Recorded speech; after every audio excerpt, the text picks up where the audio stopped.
After years of legal and ethical scandals swirling around Attorney General Ken Paxton, the Texas House voted to impeach. The accusations: bribery, corruption, and misuse of power. Now, with the players set, trial begins. This is a special Texas The Issue Is, the Paxton impeachment trial. I'm Greg Groogan in Houston. I'm Stephen Dial from Dallas. And I'm Rudy Koski from Austin. Let's dive right in. And we do that with a look at just how we got here.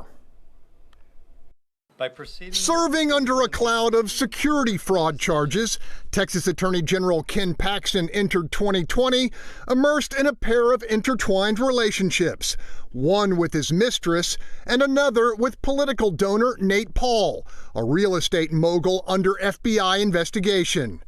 Rice political scientist Mark Jones. Some might call him an investor, some might call him a grifter. I think it's probably a combination of the two. Prosecutors allege Paul convinced Paxton to weaponize his agency in the businessman's defense.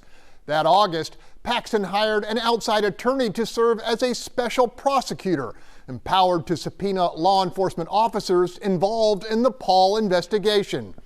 Paxton is also alleged to have revealed to Paul the identities of state and federal agents, some of whom were later targeted with subpoenas. That same month, Paxton issued an official opinion calling for the cancellation of property foreclosure sales, citing pandemic crowd restrictions. The measure kept a dozen Paul properties off the auction block. Again, Professor Jones. That's pretty clear direct evidence that Paxton was shamelessly using the Office of Attorney General and his powers to benefit a single individual and making a mockery of the law. And in what prosecutors view as a violation of his duty to protect charitable organizations, Paxton ordered his agency to intervene in a legal dispute between Paul and an Austin-based nonprofit. All that combines to show someone that has no shame and has no principles and has no real scruples. So why would the state's top cop risk so much to help one so-called friend? Impeachment prosecutors suggest the answer could well be concealment of the extramarital affair, along with bribes in the form of a job for his mistress and a six-figure renovation of Paxton's home, both allegedly funded by Nate Paul. By October of 2020, mounting concern within the AG's office hit critical mass. Unable to persuade their boss to disengage from Paul, 7 senior deputies blew the whistle, telling the FBI and Texas Rangers that Paxton had abused his power and accepted bribes. Scott Braddock covers Texas politics for the Quorum Report. These, again, are rock-ribbed conservative attorneys who said, no more. This is corruption, we're out of here, and we're going to let the authorities know about it.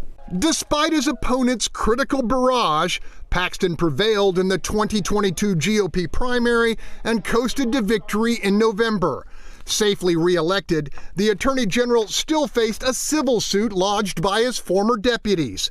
This February, a court settlement was announced in which Paxton apologized to the lieutenants he'd fired and agreed to pay them $3.3 million.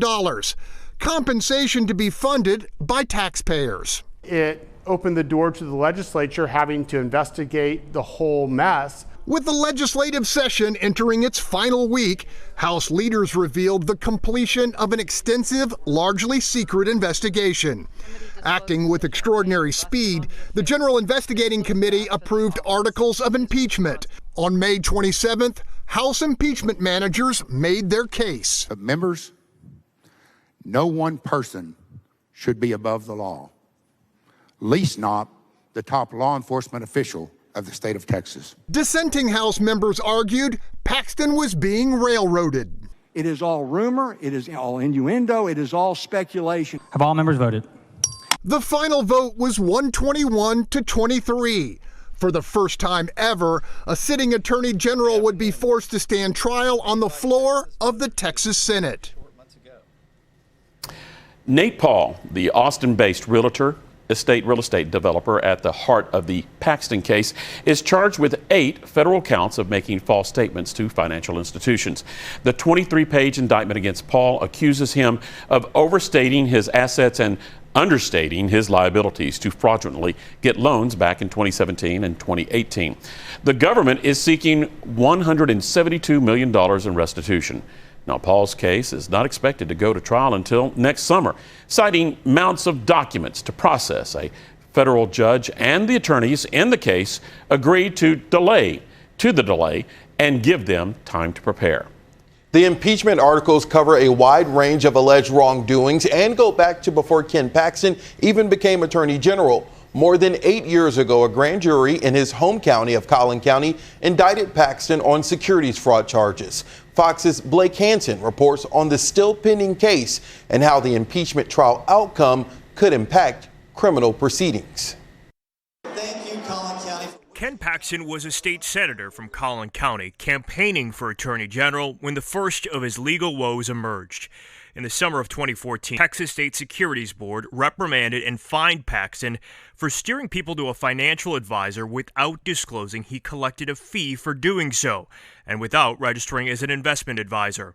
A short time later, the watchdog group Texans for Public Justice asked for a criminal investigation. We filed a criminal complaint asking for an investigation into his potential financial fraud. I, Ken Paxton, Do solemnly swear. do solemnly swear. By the next year, Paxton was Attorney General.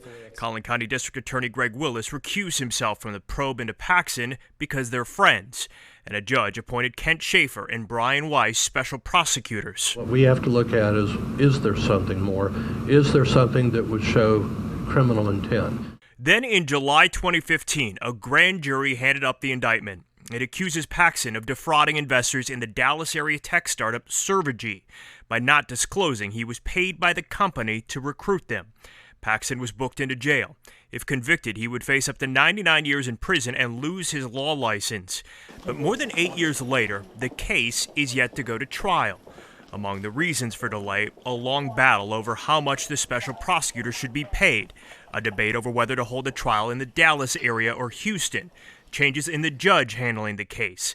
And during that time, Paxton has been reelected, not once, but twice. It's the people of Texas understand what's right and wrong. Finally, in early August of this year, with his impeachment trial now looming, Paxton appeared in a Houston courtroom for a hearing on the securities fraud case. While the wheels of justice may have appeared to move with glacial pace in this case, I think we're about to pick up speed.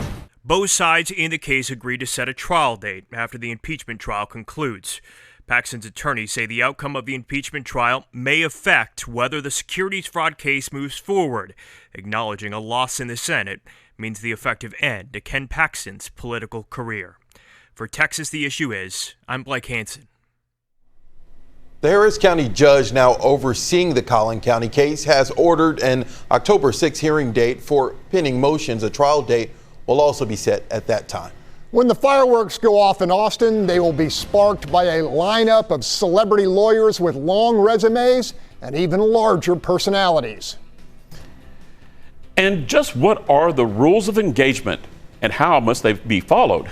That's what's coming up in this Texas. The issue is AG Paxton impeachment special.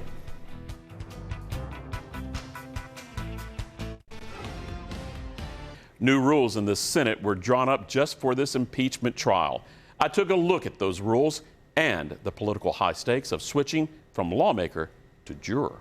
At the Texas Capitol, the stage is now set. The Texas Senate chamber reconfigured for the impeachment trial of Attorney General Ken Paxton. In the front of the room, where Lieutenant Governor Dan Patrick will act as judge, tables are ready for House prosecutors and Paxton's defense team. A witness box has also been built. It's elevated so members of the Senate, who will be the jury in this trial, can get a clear view from their desk.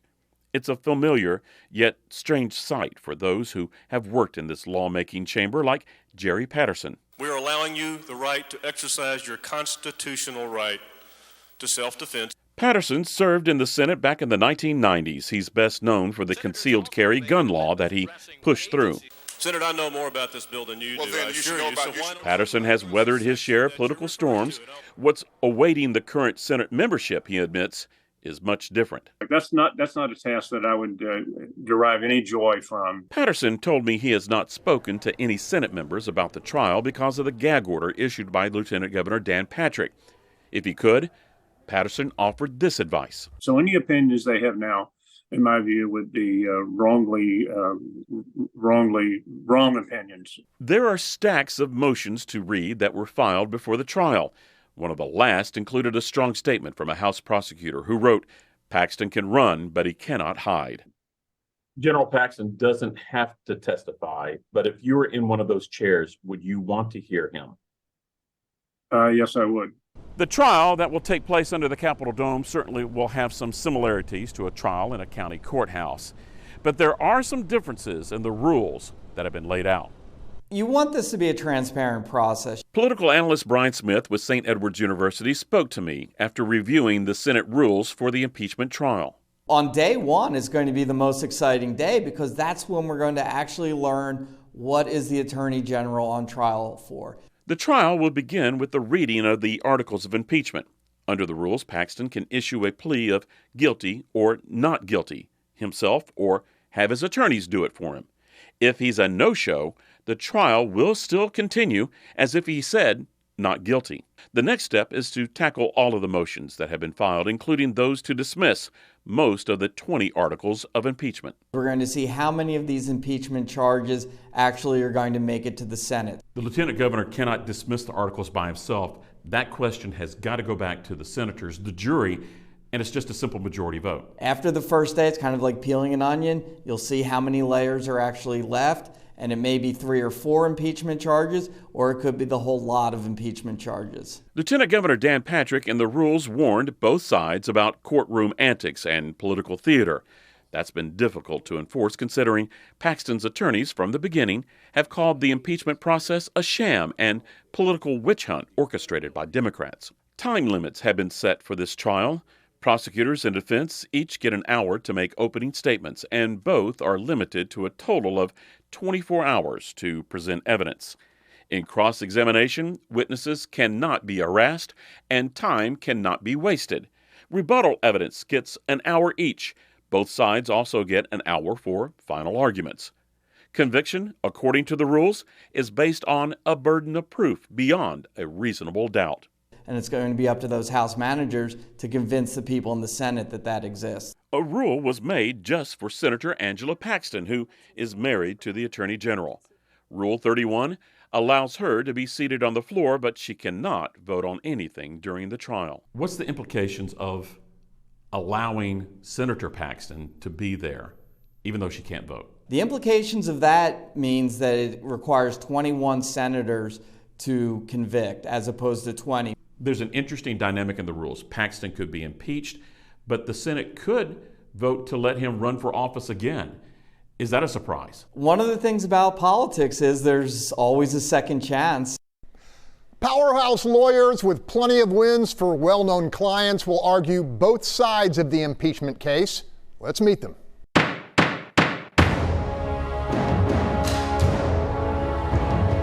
Big reputations, big-time clients. From cult members to serial killers. From all-star pitchers to superstar QBs. From Texas governors to United States senators. At the core of the Paxton impeachment trial, you'll find a quartet of ultra-high-powered Houston-based attorneys. 2 for the prosecution, 2 for the defense. All more than comfortable in the bright legal limelight. The best litigators in the country come from Texas. There's no question about that. Trial lawyer and longtime Fox legal analyst Chris Tritico knows each of the 4, both personally and professionally. These are all great lawyers in and of their own rights, and certainly they've never shied away from a camera, and between them and a camera is a good place to die. Clear the decks. Renowned for winning acquittals for future Senator Kay Bailey Hutchison and serial killer Robert Durst, Dick DeGuerin will switch sides in Austin and wage a prosecution. There can be chaos all around him, and Everyone around him's thinking that they're losing, and Dick is steady and calm the whole time. And you're going to see that in this case. Joining DeGuerin for the state, This has been an incredible ordeal. courthouse legend Rusty Hardin, whose ferocious cross-examination famously cracked stripper-turned-heiress wannabe Anna Nicole Smith on the witness stand. He's a little bit more in your face, but a strong, hard, effective lawyer. That's what's made him so successful all his life. Never be convicted. Defending the embattled Attorney General, civil litigation phenom Tony Buzbee, who's delivered his clients $10 billion in judgments, while also beating back criminal allegations against Governor Rick Perry along the way. Tony, I think that's his role here, is to make sure that he's spinning Ken Paxton in front of the camera in the right way at the right time. The indictment is wrong-headed. Buzbee is joined by criminal defense icon Dan Cogdill, SWAT uniform, who first came to national prominence by persuading a jury that Waco siege survivor and Branch Davidian Clive Doyle was an innocent man. Dan is one of the most effective litigators I've ever met. To say this case is not about politics has the credibility, the believability, and the sincerity of the fellow that's trying to convince his wife that he goes to the strip joint for the food. It's not about the naked women. The people of the state of Texas are entitled to know whether their top cop is a crook. Ken Paxton will never be convicted by the Senate. Not on this evidence, not with this record. This will be a process that allows the public to fully examine everything. And I promise you, it's 10 times worse. While Lieutenant Governor Dan Patrick's gag order has limited the pretrial posturing and gamesmanship, Tritico believes both sides are fully focused on persuasion. How can I argue this case and give this senator something to go home and defend this vote on? These are the things that they're looking at. When the Fox Texas Trio returns, our take on the next several weeks in the state capitol and just what we'll be watching for.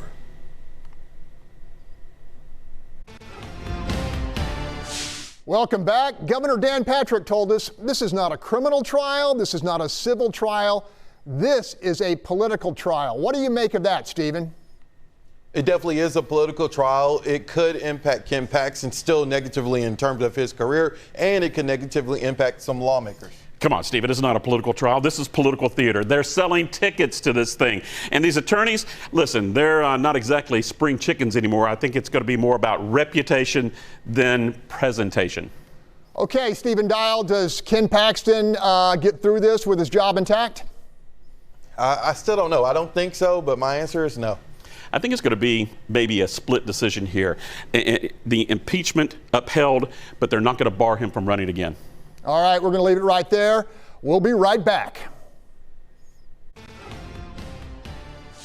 Attorney General Ken Paxton is suspended from office until the outcome of the trial, which could take several weeks. The impeachment trial itself will be held on the floor of the Texas Senate and will be open to the public, aside from final closed-door deliberations among senators when they attempt to reach a verdict.